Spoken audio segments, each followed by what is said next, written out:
Good afternoon, everyone. My name is Bobby Adelson. I am the Public Affairs Officer here at the U.S. Embassy in Kingston, Jamaica.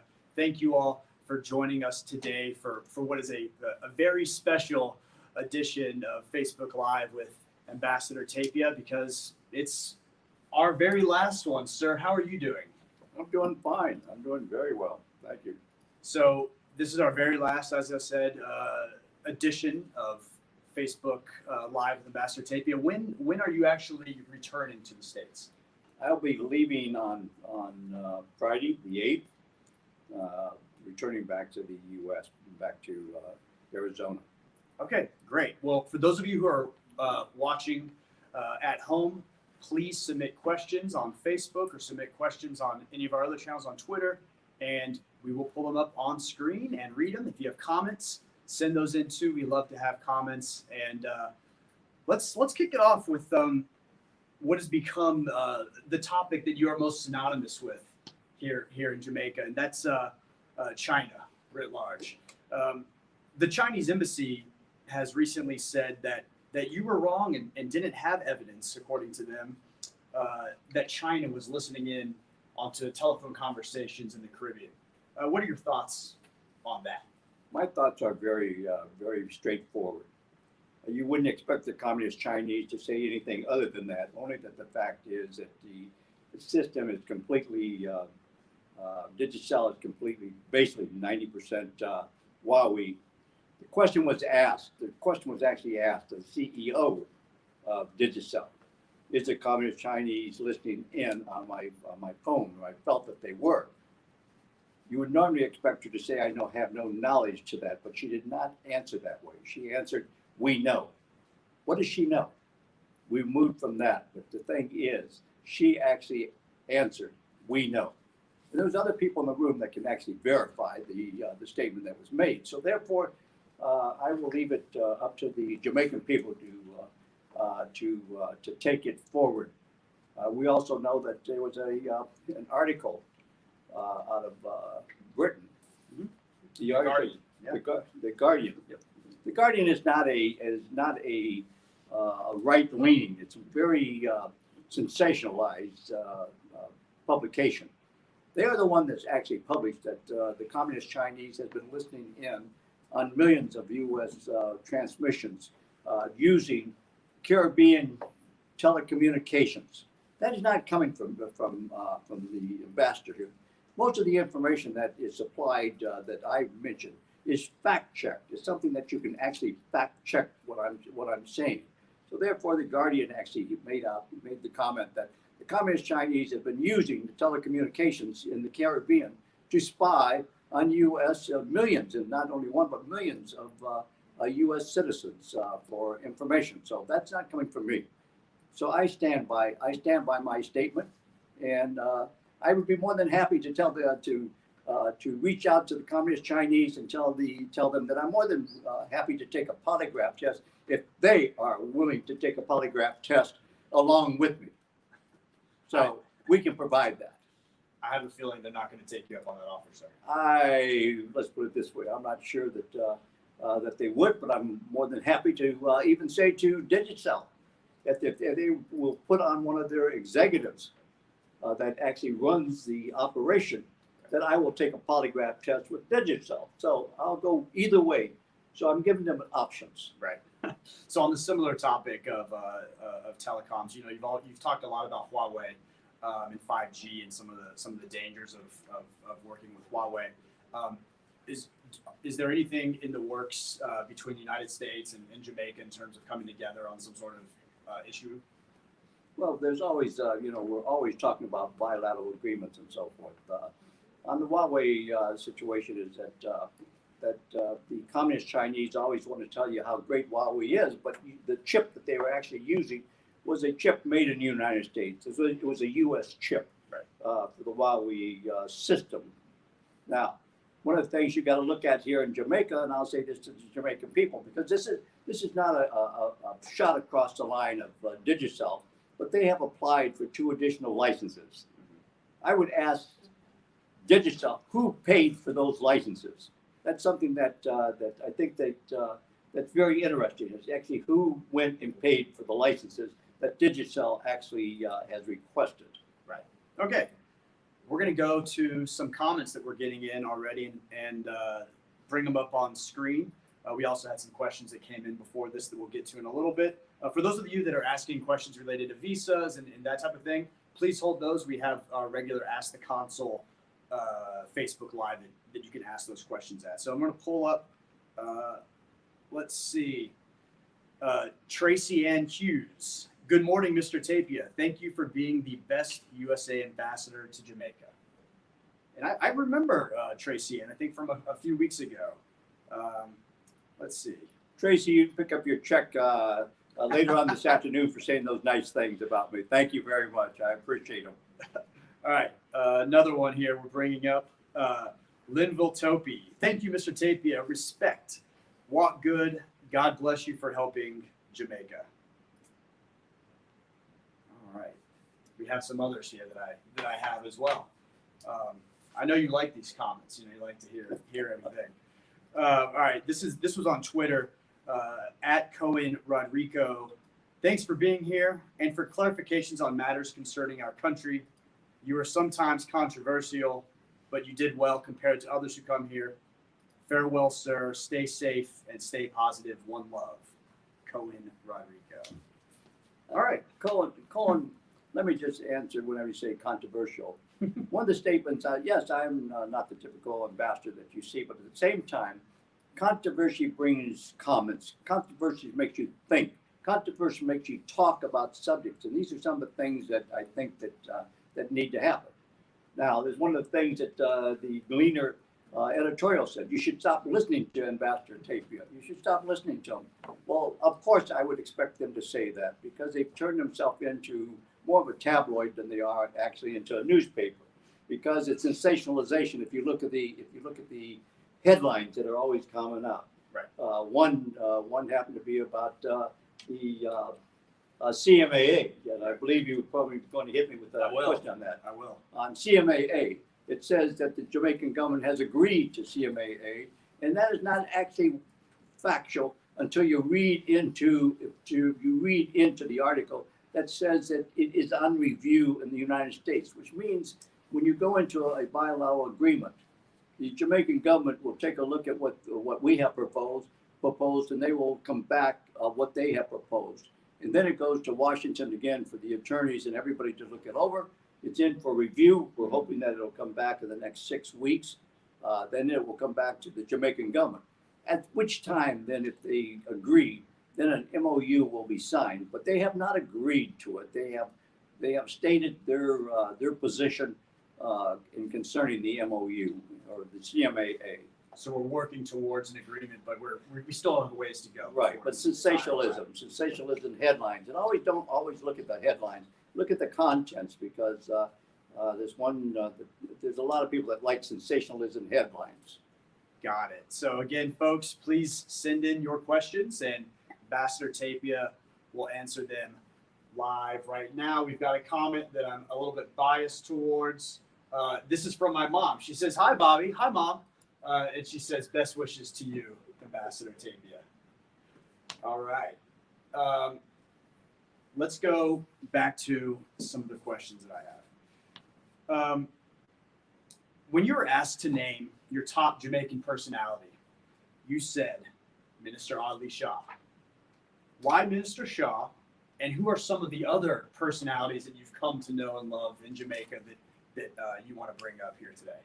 Well, Minister Shaw is a, as I said in answering that question, he's a people's person. He's down with the people. He's not one that smells himself, as the Jamaicans say. How do you like that? I actually said a Jamaican term. He smells himself. He's not that person. He's a person that's very genuine, and I think that's some of the things that in my time here that I have always found him to be very genuine in his comments and in his action, and that's why I said that Minister Shaw was one of my favorites. I've made many associations with the ministers here. One that very controversial that when I first got here with Minister Vaz. Yep. I find Minister Vaz to be probably one of the most progressive ministers that I have dealt with. He gets things done, and sometimes when you get things done, of course, people will take pot shots at you, that they will, they don't like what you're doing, and they take pot shots, and of course, there's a lot of misrumors and misstatements that are made about a person that steps out that's getting things done. So, Minister Voss, I give you my credos there. When I look at it, he's been very, very helpful. Minister Williams in education, that has moved to education. The Attorney General, I want to say this to the Jamaican people. The Attorney General knows the Constitution of the Jamaican Constitution, and she lives by it. And sometimes it gets very controversial because of some of the statements and actions that she has to take. But she lives by the Jamaican Constitution. And believe me, we have run up against butted heads a couple times, but yet it's still the Jamaican Constitution that she stands by. And I applaud her. I applaud her in the job in which she has done. Of course, I have a lot of interaction with Ambassador Marks, the ambassador to the United States from Jamaica. She is on the firing line with the government, the U.S. government, where I'm on the firing line with the Jamaican government. And there's many times that we collaborate on issues to resolve, and that's the job that she does, and along with myself, is to try to resolve the problems that we see between the two countries on a bilateral basis. Excellent. So obviously you made some good friends. Do you plan on keeping up these relationships? Are you ever going to come back to Jamaica once you've left in an unofficial capacity? Yes, as I've said in the past, that when I leave, part of me will remain here. The Jamaican people have made me so welcome in open arms that there's still things that are on the back burner that I'll be involved in economics, helping to maybe do the planning and the build out of Kamanas, Yep. and to taking a look at that, and also very interested in agriculture. Agriculture is something that we have been talking about on the back burner that needs to come forward. And I have been talking about it, to how we can move agriculture forward for the young people to get involved in agriculture. Because there's one thing that I worked on a farm when I was in high school that I can actually say that farmers never go hungry. And that's something that the young people should look at, that you never go hungry when you're on a farm or you're dealing in agriculture. It's a tough work. It's not easy. It's one that you have to put your heart into. All right, we're going to go back to some of your questions out there in the audience. Again, please continue to send in your comments and your questions, and hopefully we will have a chance to get to all of them. All right, the next question comes from Den Duggan. Mr. Ambassador, do you feel as though the United States has advanced the cause of democracy over the past few years? That's an interesting question. I would say that we have brought the forefront of democracy to many countries. You've got to keep in mind that the U.S. is not always right, not always wrong. But when you talk about democracy, the democracy is the beam of security, equal rights, opportunities for all. I think that is one of the main things that we project. Many times we find ourselves in the same trap that we step on ourselves. But overall, yes, I think that we have moved democracy forward throughout the world. We're going to go to a couple comments from some of the viewers. Pulling up Mark Anthony Deacon. Mr. Tapia, we will be mailing you some jerk chicken. And then we got Mark following up. Mr. Tapia, thank you for your contribution to our country. Your forward thinking and openness is important, and we appreciate it a lot. Thanks for being here, and we pray for your safe travel home. And that whatever you do moving forward will always be a success. God bless you. God bless your family in Jamaica and the United States of America. Thank you very much for those kind words. One of the things that I get myself in trouble because I actually, if you ask me a question, I'll give you an answer. I don't dance around the question. If it's a security question that I cannot answer, I'll actually tell you that I cannot answer that question. But the main thing that's lacking is transparency, and I think that's one of the things that I have spoken, being straightforward. More so is transparency of the United States, transparency in our actions, and any comments that I've made have been very transparent. That you can actually fact check, and I really mean fact check, the statements that I have made in the open press when they say that you're not saying something correctly or that they don't believe it. It's fact check. Go and check the facts, and then come back and tell me that I'm not a straightforward thinking individual or a straightforward talking individual, which I am definitely known as straightforward being here in Jamaica by the Jamaican people. So I was going to ask you about that. You are known as a straight shooter. Even folks who from media outlets who typically aren't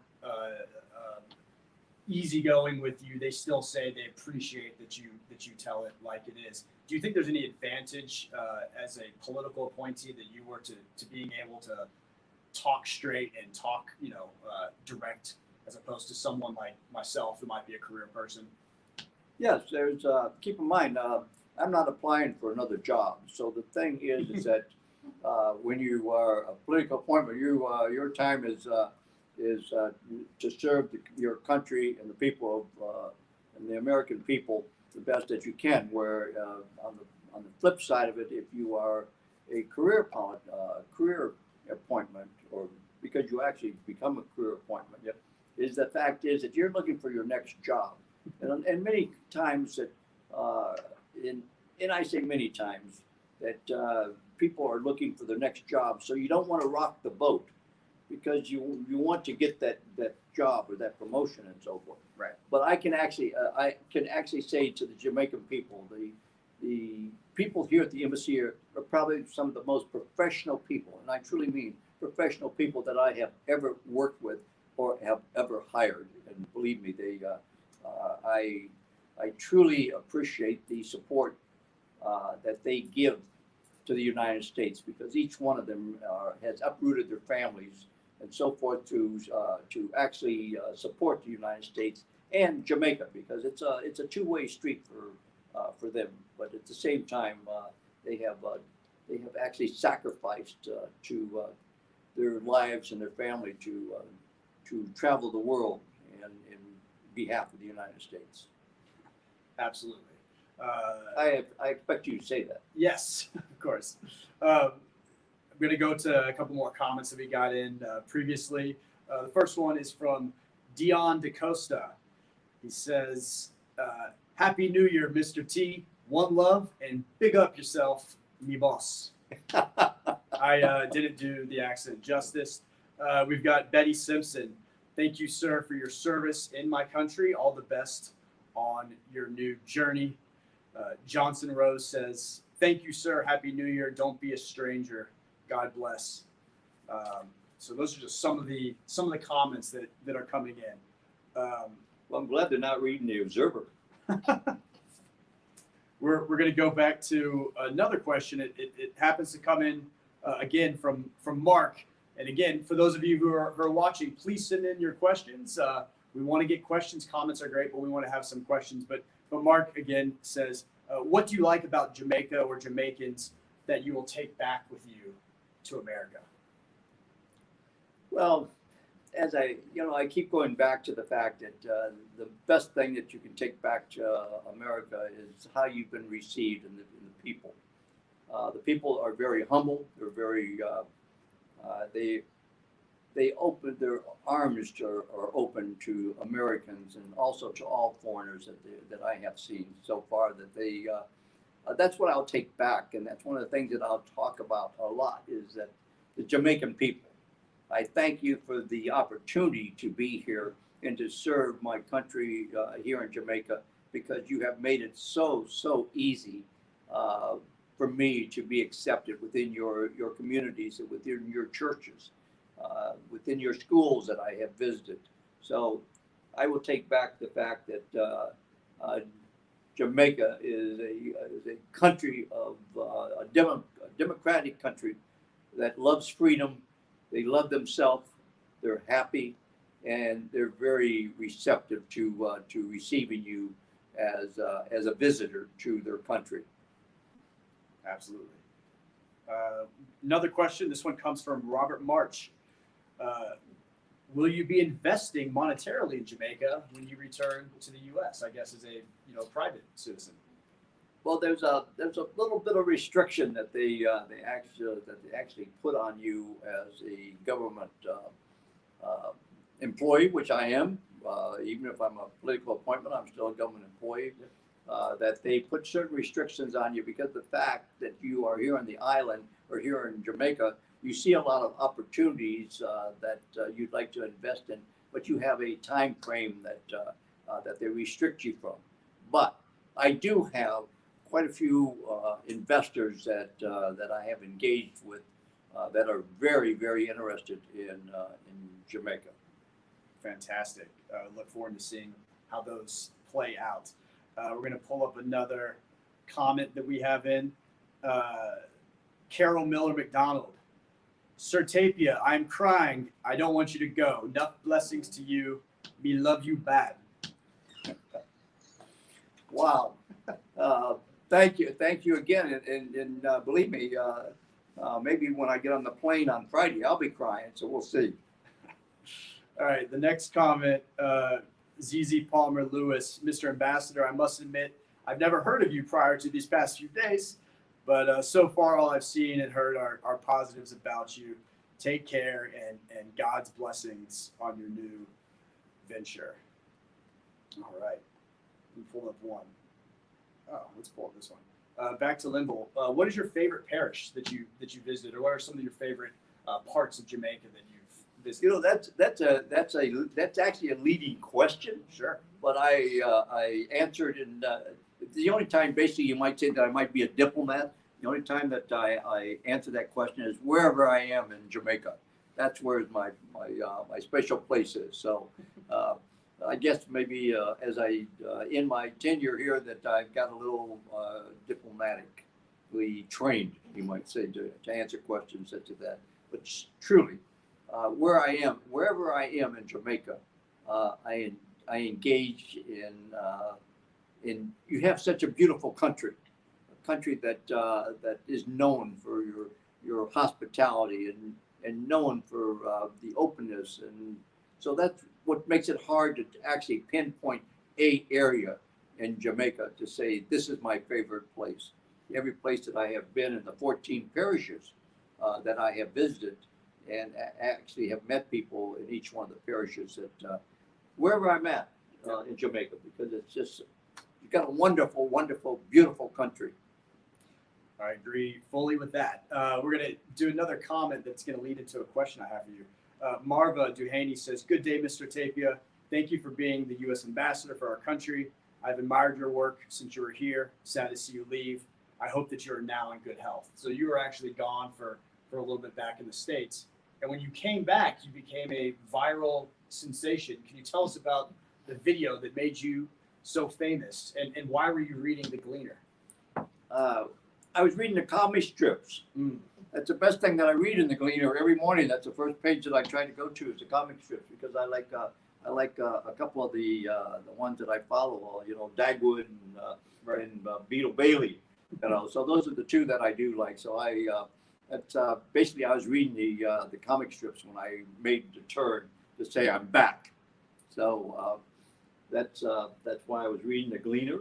And what was the rest of it? No, I mean, it's such a good, it's always fun to have an ambassador that's willing to do like a fun little video like that, and it's not necessarily just a stuffy guy in a suit. So we appreciate it, and yeah, you gained us a bunch of followers on Facebook and Twitter. So yes, that little skit had over 50,000 viewers. Yep. So and in fact, it was actually a little funny skit, you know, because it was so simple. Absolutely. It was just so simple, but it was the music. I think actually made it, because the music actually drummed it into the me turning around saying I'm back. So I want to thank your office. Our talented Cleo Walker, yes, Laurel yes, Taylor, who's here, yes. helped out with that. So thank you to you both. We're going to pull up a comment that's kind of a question. Mark Washington says, "You're the only person between us and the Chinese, and you are leaving. I'm sad this will soon become a Chinese state." Do you think that that when you're gone, that things are going to change much in terms of policy? You probably can't project what the policy is going to be, but what's your take on that? Well, one of the things before I arrived here, you know, you get a lot of briefings, and knowing that you're coming to Jamaica, you start reading up on Jamaica and what is taking place. The Communist Chinese has been very active prior to me getting here, and they've you've not seen as much activity from the Communist Chinese embassy that you did prior to me coming here. And the question that I always asked is whenever they say they walk the walk, they talk the talk. I remember reading in the Gleaner, in fact, it was that they were going to build a smelter here, and they were going to do all that. They were going to actually employ 20,000 Jamaicans.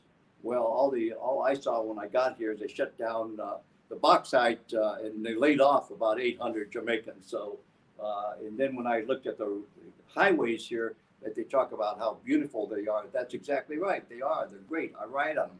But at the same time, they were built with Chinese labor. They weren't built with what you call Jamaican labor. Sure. So therefore, when they talk about walking the walk and so forth, they do. They walk. They do a lot of talking. They do a lot of walking, and they've done that all across the world. And I think it's starting to catch up on them. They do not like criticism because if you recall that they always say that there's consequences. Mm-hmm. They said there was consequences to Australia. They said there was consequences to Brazil. They actually said there was consequences on some of the statements that I made. Right. We're still waiting for the consequences. They do not like to be put in the light of who they are. Sure. I'm going to read a couple of comments, and then we're going to go back to some of these questions. We got some of these beforehand. Karen Bryan, Happy New Year, Ambassador, the staff and all your family members. Mr. Ambassador, we are going to miss you. We bless and wish you all the best in your endeavors. Come back. We adopt you. We will adopt you. Much love and God's blessings upon you. Then we have Karen Miller McDonald, who we heard from earlier. Please let them send you back, sir. You're the best ever that has ever come to Jamaica. I salute you, Sir Tapia. All right. I didn't follow the question of how things could actually change. Sure. When I leave. The government is democratic. The government is truly democratic thinking. So therefore, you're in good hands. At least from my perspective, you're in good hands with the government because they are so democratic thinking. The thing you've got to watch though is that the communist Chinese, when they did the roads and belts, they took back. You got to see what they asked for. Right. Not only are you paying for the roads, which is $743 million that you're indebted to the communist Chinese at an interest rate you're paying the communist Chinese, but at the same time, you got to take that they ended up with 1,200 acres of some of the prime land in Ocho Rios. They ended up with 800 acres there in Camanas. Mm-hmm. That I can actually say that's in default, and I will, if you have a question on Camanas and why they're default, I'll be more than happy, because they say they walk the walk, they talk the talk. They actually went into an agreement with the government of Jamaica that said that they would develop it within 3 years, and if not, the land would revert back to Jamaica. I want to know why the land has not returned back to Jamaica. or the action to return the land back to Jamaica, because the fact is they are in default. They haven't put a shovel in the ground. They haven't put a shovel in the ground yet. So tell me, you're in default of your contract. Walk the walk and talk the talk. Get busy. I look forward to seeing their response in an editorial in the next couple of days. Let's see. You're loving it. Our studio audience is loving this. Okay. We have another question from Cynthia Joseph-Pitter. What would you say was your legacy during your tenure? What advice would you give to your predecessors? And also thank you for your service. Well, what advice I'd give to my predecessor, you always got to keep in mind that no matter where you go, if you retire, or whatever, you've got to leave something for the person that's coming behind you to do. So they have a job to follow me. What my thing would be is basically be honest, be trustworthy, make sure that the statements that you make are factual, that you're not going to embarrass the United States, nor are you going to embarrass the government of Jamaica. That's the main thing that I would say is that it's very easy in Jamaica because of the news reporting, because it's more sensational. You're in a small country, and of course, to sell papers and so forth, you've got to sensationalize, and that's why when you look at the news or you look at you read something, it's sensationalized until you actually get into the contents of what has been written. Right. We got another question here related to China and phones being tapped, and it's again from Mark Anthony, who's a member of our social media brand ambassadors. He says, the phones are tapped. Do you think the Chinese are listening in to or following in on email and social media as well? That's a good question, because the fact that you got to take a look at that they have the ability. Let's put it this: I will not say they have, but they do have the ability to do that. Right. The same, and I want to clarify it also. The same as the U.S. has, and intelligence has the ability to do some of these things, but it's not prevalent. Right. Where you have to have a search warrant, or you have to have a warrant to listen in on an American or any transmission that's being taken place. You have to have a warrant or a cause. And when you're in control of the system, you can draw that data. Are they listening on everybody? Right. I would say not everybody, but I would say that on the key, that there's a lot of key people that they would definitely target. And but the thing is that the article that came out of London was basically gathering data, data gathering of where you're staying at, what you're spending your money on, your personal data, your bank accounts, things like that is I would say that if that article is factual, and I believe that it's factual, because if I believe the Gleaner, I got to believe the article that came out of London. So yes, it could. They have the capabilities. I have not said though. Don't tomorrow on the Gleaner will say that he said. No. You said the possibility exists. The possibility exists. It's just like saying when the sensationalism that said that I warned of war. Yep. Well, I just repeated that the president of China, president of China, once again, this is fact check. The president of China told his army to prepare for war. That's what he said, not me. Not me. Right. I didn't say that. When he told the people in Hong Kong, either you comply and put down your riots and put down your demonstrations, or there will be bones, broken bones and bodies in the streets. That was not me saying that. That was not anybody in the U.S. government saying that. But if it was somebody in the U.S. government, believe me, it would be worldwide. It would be worldwide. Did you see it in Jamaica? No, you didn't see it in Jamaica. You don't see a lot of things that's taking place. And we need to be, the Jamaican people need to come into the world, into this century, to say, we need to know, we need information. But what's going on around us? Yes, you're a small country, but yet the information, it gives you an idea of what's actually taking place, instead of saying the U.S. did this, or China did that, or Russia did this, or Australia did that. You will have the opportunity to see what is actually, as the world spins, the news and what is taking place in the countries. All right, let's go to a couple more comments. Carleen Blake says, "You're one of the realest ambassadors to be here. One love."